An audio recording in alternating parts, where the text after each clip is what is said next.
There is a moment in every struggle where the rope burns into the skin so deeply that you can no longer tell if you are holding it or if it has become part of you. That is the silent tragedy of those who try to control the uncontrollable. They mistake their chains for their own flesh.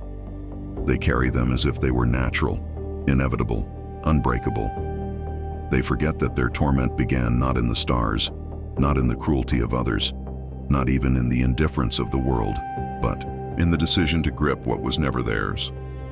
Epictetus does not describe hell with fire. He describes it with obsession. Picture a man who checks the same lock 20 times, not because the door has changed, but because his mind has. He seeks certainty where certainty does not live. Picture a woman who reads the same message again and again, dissecting words until nothing remains but paranoia. Picture the leader who rewrites tomorrow's speech 100 times, as if rearranging syllables could guarantee applause. Each is chained to illusions, tortured not by external reality, but by the refusal to accept that reality is not theirs to command. Hell grows in spirals. At first it whispers, "Just one more try." You think you can bargain with destiny. You think that if you calculate better, work longer, push harder, the outcome will bend. But the whisper becomes a chant. Do it again, do it again, do it again. Soon you no longer know if you are acting from choice or from compulsion. Anxiety becomes ritual. Ritual becomes slavery. You are dragged in circles by a cart that never pauses, and the more you resist, the deeper the spiral takes you. First comes frustration, a clenched jaw, a restless night, a heartbeat too fast.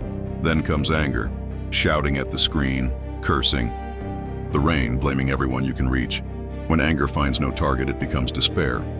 Despair whispers that you are powerless, that nothing matters, that you are a ghost in your own life. From despair grows bitterness, a sour taste in every conversation, a refusal to smile even when beauty passes by. And from bitterness, finally, comes emptiness, the hollow stare of someone who no longer fights, but still feels the rope dragging them. This, Epictetus would say, is the true inferno. Not flames, not sulfur, not the scream of demons, but the endless weight of illusions. The man who cannot sleep because he wants to silence every rumor. The woman who cannot breathe because she wants to control the body's betrayal. The worker who cannot rest because he believes rest will let fate sneak in through the window. These are not myths. They are modern souls repeating ancient mistakes, living Epictetus's warning in real time. He saw it clearly. The world divides into two realms. The first realm is yours. Your judgments, your choices, your responses, your ability to decide what meaning you give to pain. The second realm is not yours. The weather, the past, the opinions of others, the sudden collapse of a body, the cruel or kind face of fortune. When you confuse these realms, when you trespass into the territory that is not yours, you condemn yourself.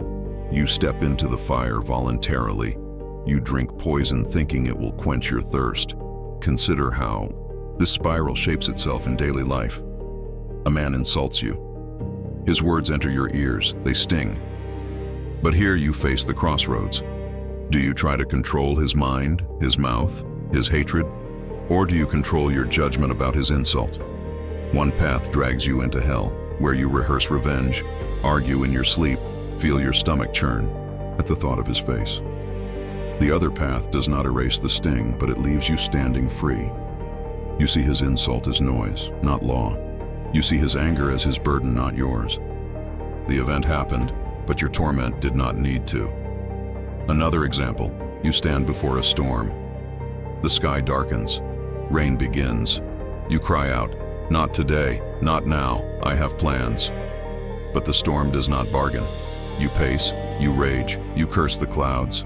The rope tightens, the cart drags you. Yet if you choose the other path, you still get wet, you still lose the picnic, but you keep your mind, you keep your dignity. You walk with the cart instead of being dragged by it. Hell is not the storm. Hell is the refusal to admit the storm is not yours to command. Epictetus calls us to a kind of inner surgery. Cut away the tumors of false control. Slice into the infection of arrogance. Except that the body of reality does not obey your scalpel. It heals or breaks according to its own logic. But within your chest lives one domain untouched: your will, your capacity to say yes or no, your power to frame, to endure, to stand. This is the flame no storm can extinguish unless you smother it yourself by fighting shadows. Yet, few dare. This surgery. Most prefer the spiral, because the spiral feels like effort, and effort feels like life. To let go feels like death, and so they cling. They cling to promises others never made. They cling to bodies destined for decay. They cling to futures that never arrive. And every time reality tears another attachment from their grip, they scream, "Why me? Why this? Why now?" The answer is always the same: because you tried to own what was never yours. Hell deepens when the spiral becomes identity. You no longer say, "I am angry." You say, "I am anger." You no longer say, "I am afraid." You say, "I am fear." You no longer say, "I want control." You say, "Without control, I am nothing." And so you vanish into your illusions, a ghost dragged by the cart, believing you are steering it. The Stoic's mercy is harsh. Epictetus does not soothe you with lies. He does not say, "Everything will be fine." He does not say, "You can have it all." He says instead, "You own less than you think, but what you own is enough." That sentence is both a wound and a cure. It tears away your illusions, but it also frees you. For once you see the truth, you can finally step out of the spiral. But most will not. They would rather be dragged, bleeding and screaming, than walk in calm beside the cart.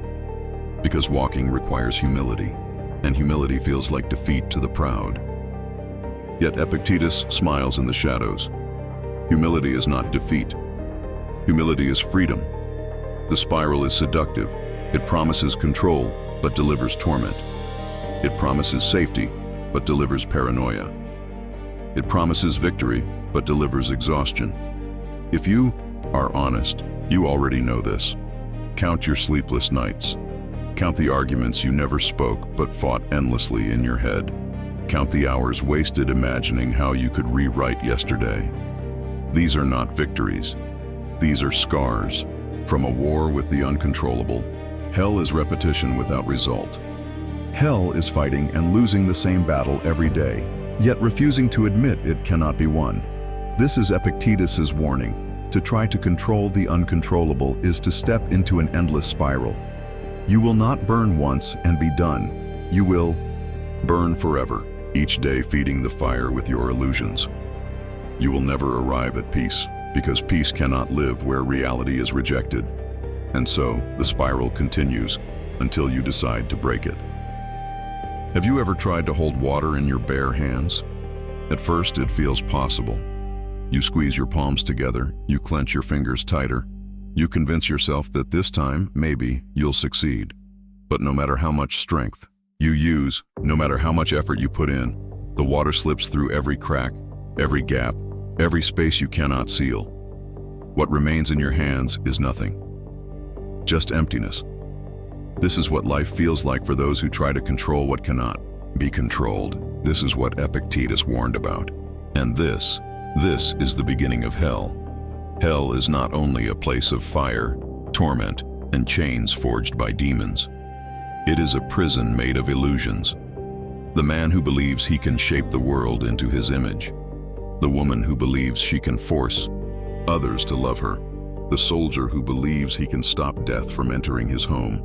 The dreamer who believes he can silence every critic, bend every judgment, command every outcome. All of them are walking straight into Epictetus's inferno, the eternal agony of trying to control the uncontrollable. Picture it. A man wakes at dawn.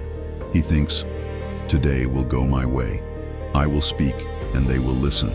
I will love, and they will love me back. I will fight, and I will win." His chest swells with confidence. His mind burns with plans. He steps into the world with his fists clenched, believing he can force reality to kneel before him. But the world does not kneel. The crowd mocks his words. His lover turns away from his embrace. The enemy outnumbers him and crushes him to the ground. And as the sun sets, he returns home bleeding, humiliated, broken. He asks, why? Why has life betrayed me? Why has fate abandoned me? Why has God ignored me? But Epictetus would answer, life never betrayed you. You betrayed yourself. You tried to command what was never yours to command.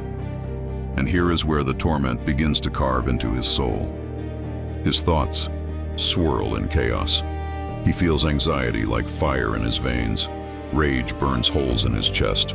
Helplessness crushes him like iron chains. This is the torment that Epictetus described, the torment of resistance against reality itself.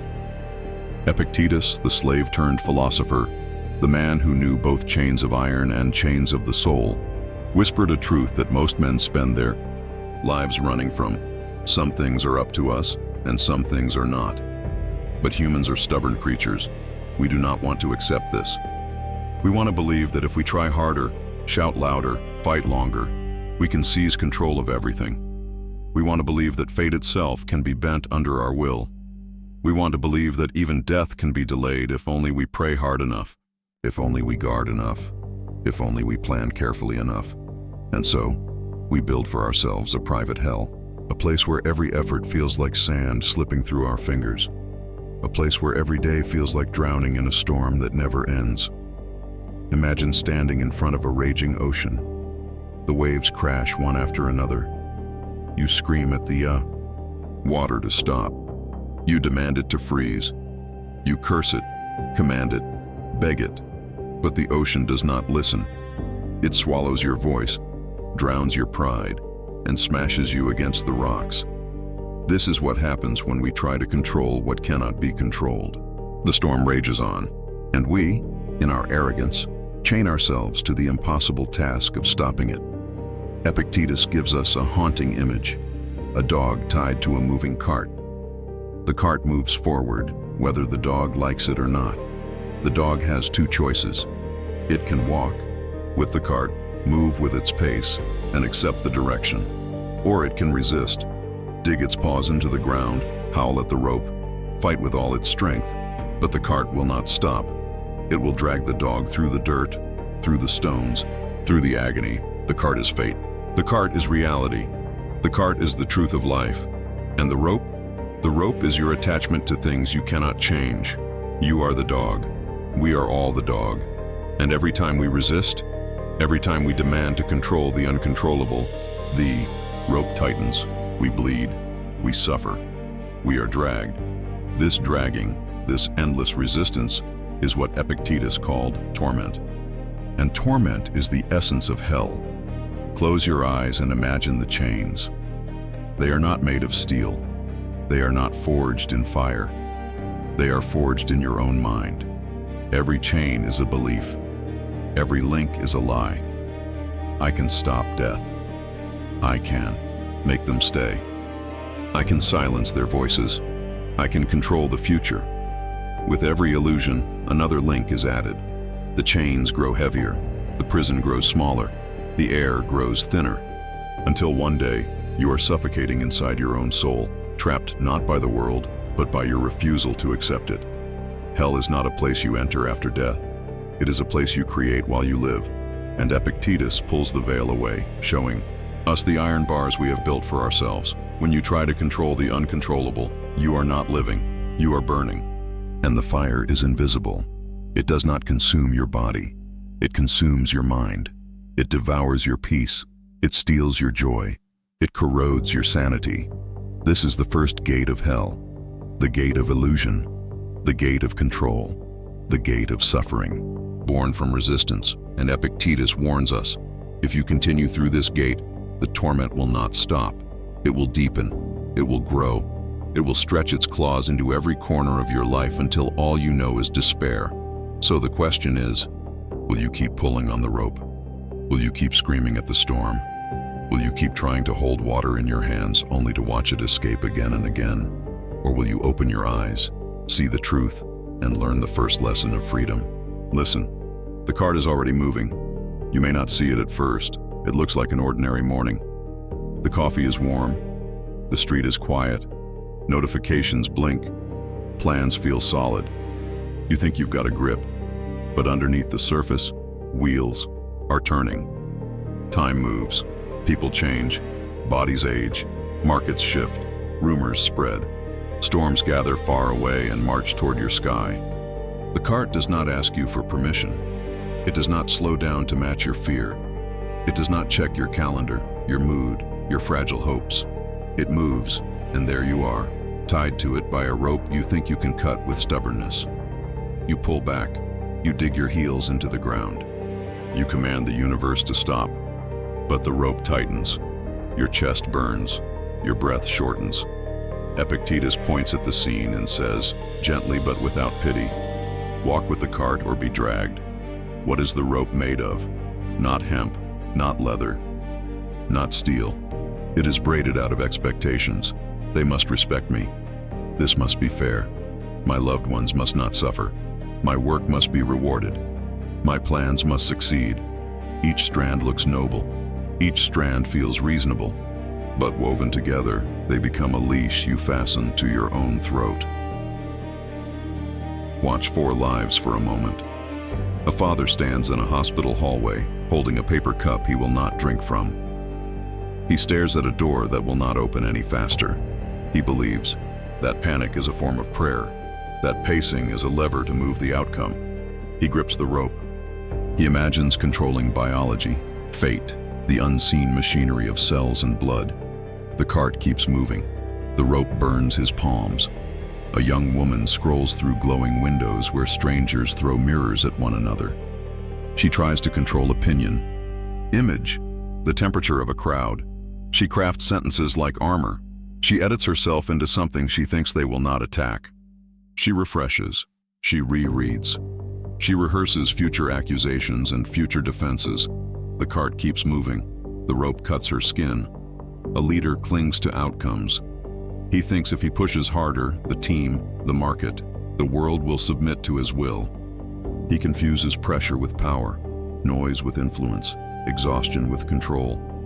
He hates sleep because it proves there are hours where nothing can be done. The cart keeps moving. The rope drags him through dust. A lover believes attention is a spell. She checks again, checks again. She turns tenderness into surveillance, care into interrogation. She hopes fear can make love stay.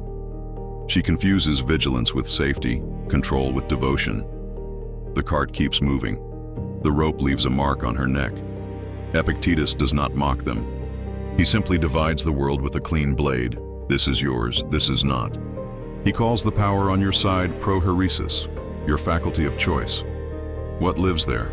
Your judgments, your impulses, your consent to impressions, your decisions about what to value, not the weather, not the reputations of your name in other people's mouths, not the rust in your bones, not the arrival time of the storm. The hell begins when you try to smuggle foreign objects into your circle of power. You try to drag other people's minds inside your jurisdiction. You try to drag the future into your hands before it arrives. You try to drag the past back into the present and rewrite a chapter that has already dried. Each attempt adds friction. Each friction adds heat. Heat becomes pain. Pain becomes rage. Rage becomes shame. Shame becomes silence. Silence becomes despair. And despair, left unattended, starts to speak in absolutes. Nothing matters. No one cares. There is no point. The descent is smooth, almost polite. You don't even notice how far you're falling until the ground is a rumor. Walk with the cart, says the Stoic. You hear surrender in that sentence. You imagine passivity, cowardice, a bland acceptance of anything. But that is not what he's saying. He is not asking you to love the whip. He is asking you to stop mistaking the whip for a door handle. He is asking you to see where real levers live. Look at your hands. In one hand, imagine you hold what is up to you. How you frame events, the words you choose, the posture of your attention, the quality of your effort, the way you endure. In the other hand, imagine everything else: weather, genetics, headlines, the feelings of others, the timing of rescue. The echo of your name in rooms where you are not present. Close the first hand, open the second. This is not poetry. This is training. Do it each morning, repeat at noon, repeat at night. The mind forgets and must be brought back. You think acceptance will shrink you. In truth, acceptance sharpens you. A blade does not cut air by wrestling with it. It cuts by being true to its edge. When you stop wrestling with the uncuttable, your edge returns. You become precise. Your energy is no longer squandered on fantasy. You can finally do the few small, powerful things that actually change your life. Small, you ask? How can small things matter? Consider the archer. Wind is not hers. The tremor of the target is not hers. The opinion of the crowd is not hers. Her stance, her breath, her release, these are hers. She can be perfect and still miss.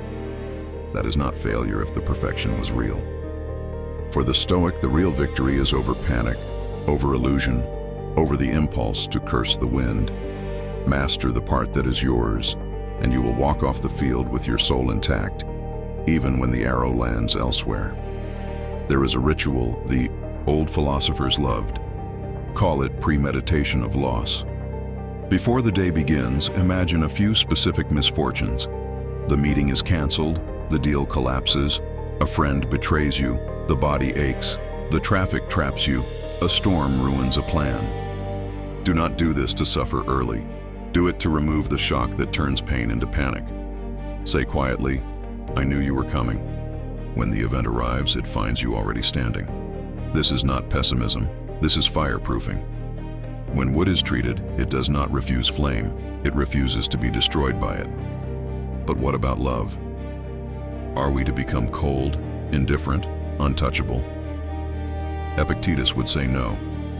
Love fiercely, serve generously, build faithfully. But do not stake your sanity on what you cannot keep.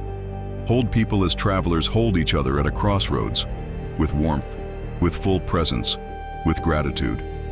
And when the path divides, bow rather than beg. Begging is the language of chains. Bowing is the language of a free soul trapped in a temporary world. There is another practice. The two columns. Take a page, draw a line down the middle. On the left, write, not up to me. List with brutal honesty other people's opinions, the outcome of my pitch, whether they forgive me, the weather, the market next quarter, the speed of their healing, the past. On the right, write, up to me. List your inner domain, how I speak, whether I keep my word, the frame I give pain, the effort I bring today, the attention I place on what is noble instead of what is noisy. Keep the paper where you can see it. When your pulse spikes, check the columns. If the thing is on the left, drop the rope. If it is on the right, grip with both hands and act. Notice what drops with the rope. The need to be understood by everyone. The need to win every argument. The need to repair a yesterday already sealed. The need to own the future like property.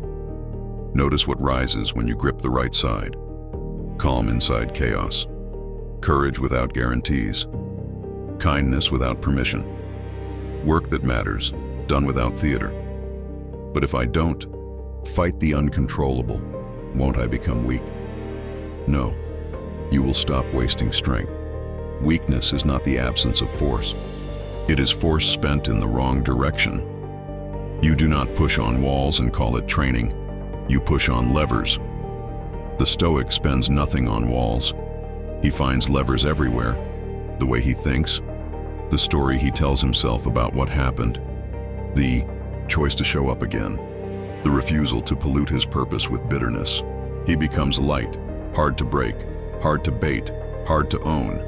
His peace cannot be stolen because he stopped storing it in other people's pockets. Back to the cart. The dog that fights is not brave. He is foolish. He thinks that scars prove courage. Epictetus would ask him, what did your wounds purchase? If they did not buy wisdom, freedom, or virtue, they were theater. The wise dog walks. He watches. He learns the rhythm of the wheels. He maps the path, not to stop fate, but to meet it standing.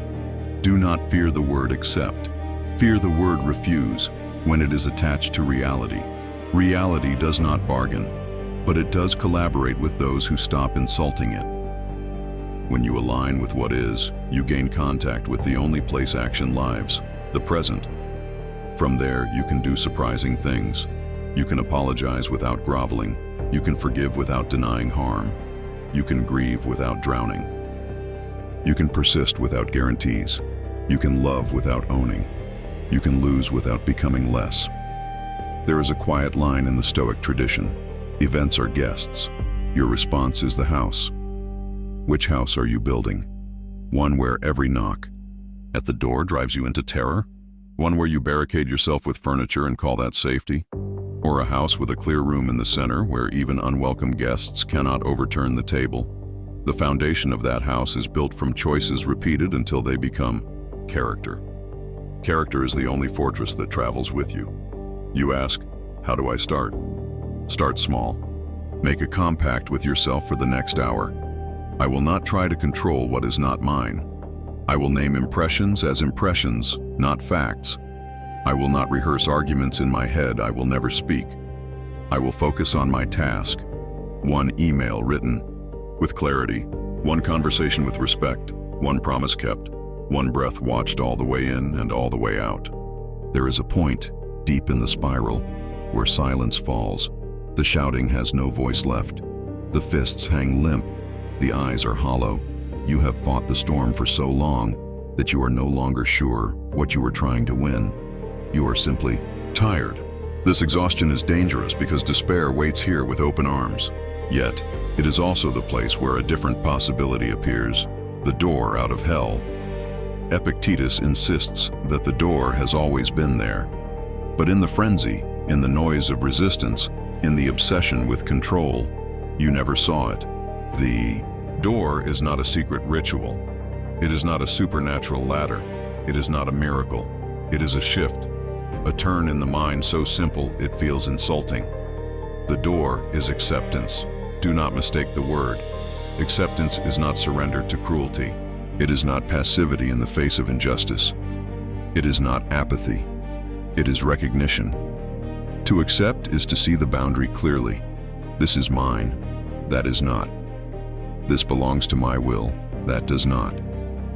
This I can control. That I cannot. Without this line, you fight phantoms. With this line, you find ground under your feet. Picture again the man tied to the cart. For years he has been dragged, bleeding, screaming, choking. One day he stops. He breathes. He sees the cart was never his enemy.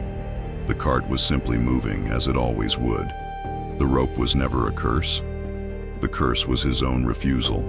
In that moment, he stands, he walks. The road does not change. The dust does not vanish. But the torment ends.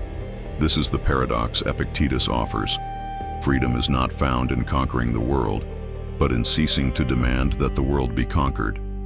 Freedom is not the ability to control everything, but the ability to stop needing to. The man who accepts becomes unchained, even if the rope is still there. He owns his mind, and so he is untouchable. Consider death. For most, it is the ultimate uncontrollable. They grip it, resist it, deny it. They build monuments to forget it. They invent distractions to silence it. And yet, it comes. It comes for kings, for beggars, for saints, for tyrants. Epictetus does not ask us to love death, but to accept it as part of the cart's journey. He asks us to place it firmly in the column of not mine. In doing so, life itself becomes lighter. You can savor today because you no longer waste it bargaining with tomorrow. Consider reputation. How many are tortured by the eyes of others? They craft masks, polish images, rewrite themselves 1,000 times in the mirror of public opinion. But opinions are not yours. They live in the minds of strangers, shifting like wind. To anchor your peace, there is to build a house on waves. Epictetus says, let it go. Care for your character, which is yours. Release reputation, which is not. The moment you do, the crowd loses its power to drag you into fire. Consider love. People come and go. To cling, to cage, to command is to invite torment. Epictetus does not tell us not to love. He tells us to love with the awareness of impermanence. Hold gently, rejoice in the presence, bow at the departure. In this way, love remains love instead of mutating into chains. The door out of hell is narrow, but it is real. It requires a brutal honesty with yourself. Each day ask, am I fighting a storm or am I guiding myself? Am I gripping the rope or am I walking with the cart? If the answer reveals resistance, loosen your hand. Step aside. Breathe. Remember, hell is optional, though pain is not. For pain will come. Loss will come. Betrayal will come. Illness will come. None of these are in your power, but torment is your choice. Hell requires your consent. Refuse, and you are free. Epictetus whispers across the centuries, no man is free who is not master of himself. Hell is slavery to illusions. Heaven, if we dare use the word, is mastery over your own will. The world will still break around you, but you will stand unbroken within it. And so the final image, a cart rolling across the horizon. Dust, rising, the rope tied, the dog walking beside it, calm, eyes forward, not fighting, not dragged, dignity in each step, freedom in each breath. The road is long, but he is no longer in hell. He has walked through the door. William, this completes the 4 blocks, 40,000 characters of the narration, Epictetus, the hell of those who try to control the uncontrollable. Would you like me to now join the 4 blocks into a single, continuous script without divisions for recording flow? Or do you prefer keeping the 4 clear sections for easier use?